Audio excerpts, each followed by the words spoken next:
Welcome back to my channel. ಹೊಸದಾಗಿ channel ನೋಡ್ತಾ ಇದ್ದರೆ ಸಬ್ಸ್ಕ್ರೈಬ್ ಮಾಡಿಕೊಂಡು ಸಪೋರ್ಟ್ ಮಾಡಿ.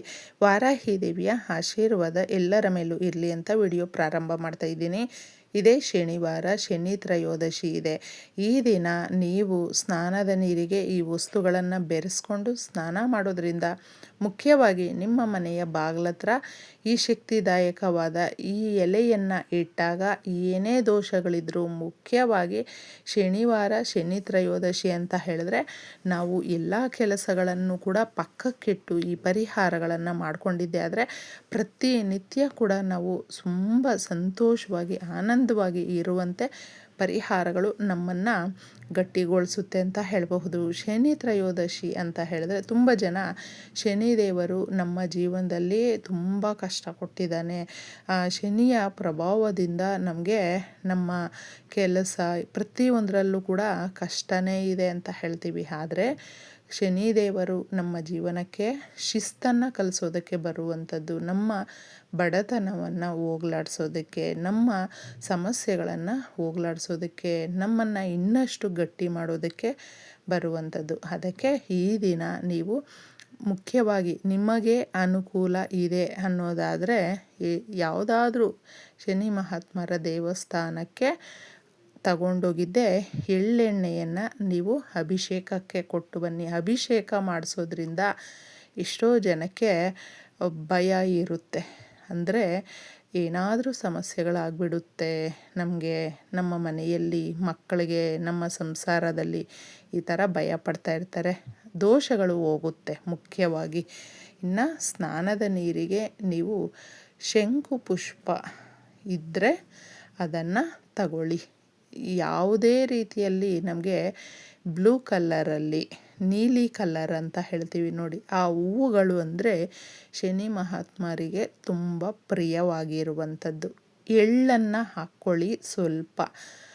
ತುಂಬ ಜನಕ್ಕೆ ಬ್ಲ್ಯಾಕ್ ಅಥವಾ ವೈಟ ಯಾವುದು ಹಾಕ್ಕೊಳ್ಬೇಕು ಅಂತ, ಮುಖ್ಯವಾಗಿ ಪ್ರಥಮವಾಗಿ ನಾವು ಕಪ್ಪು ಎಳ್ಳನ್ನು ತಗೊಳ್ಬೇಕಾಗುತ್ತೆ. ಅದು ಇಲ್ಲ, ಸಮಯಕ್ಕೆ ಸಿಗಲಿಲ್ಲ, ಬಿಳಿ ಎಳ್ಳು ಇದೆ ಅಂತ ಹೇಳಿದ್ರೆ ಆರಾಮಾಗಿ ನೀವು ತಗೊಳ್ಬಹುದು, ತೊಂದರೆ ಇಲ್ಲ. ಈ ಥರ ಹಾಕಿ ಬೇವಿನ ಎಲೆಗಳನ್ನು ಸ್ವಲ್ಪ ಹಾಕ್ಕೊಳ್ಳಿ. ಈ ಥರ ನಾವು ಈ ಮೂರು ವಸ್ತುಗಳು ನಮಗೆ ಸಿಗುತ್ತೆ, ಅನುಕೂಲ ಇದೆ ಅಂತ ಹೇಳಿದ್ರೆ ಬೆರೆಸ್ಕೊಳ್ಬಹುದು.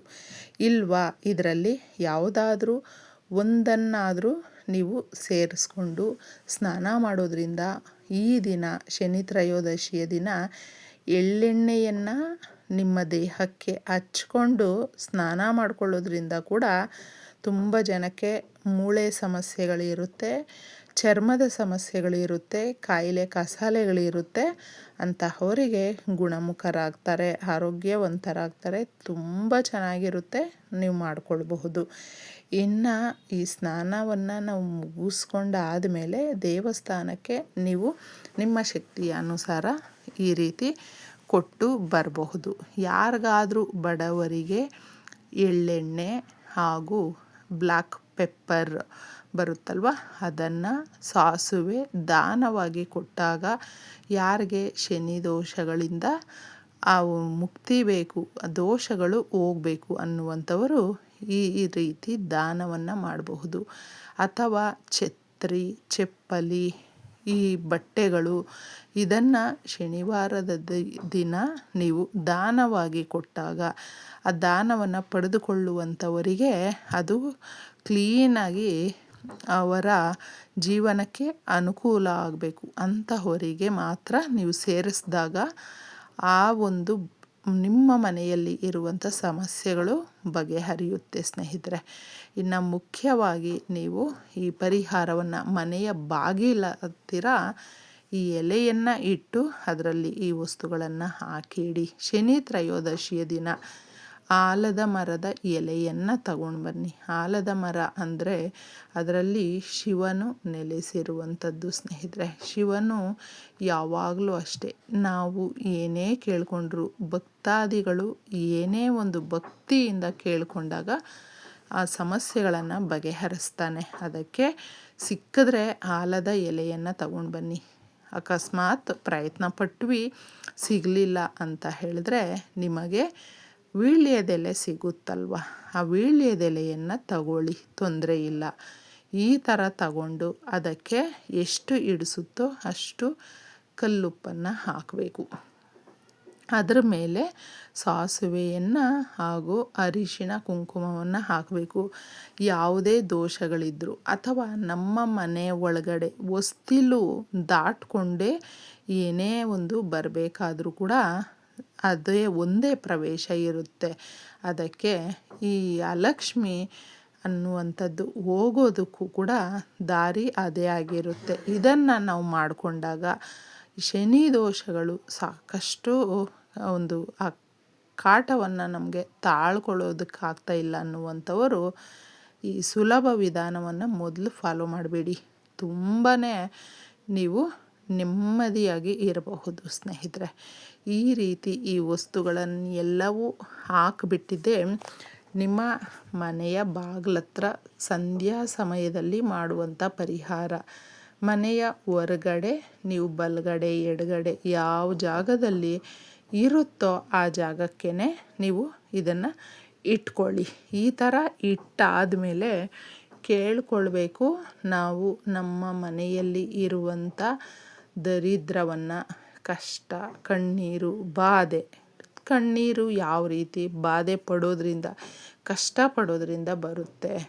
ಆ ಕಣ್ಣೀರು ನಾವು ಹಾಕ್ತಾ ಇದ್ದಾಗ ಏನು ಕೈಗೆತ್ಕೊಂಡ್ರು, ಏನು ಅಂದುಕೊಂಡ್ರೂ ಕೂಡ ಕೆಲಸಗಳೇ ಆಗೋದಿಲ್ಲ.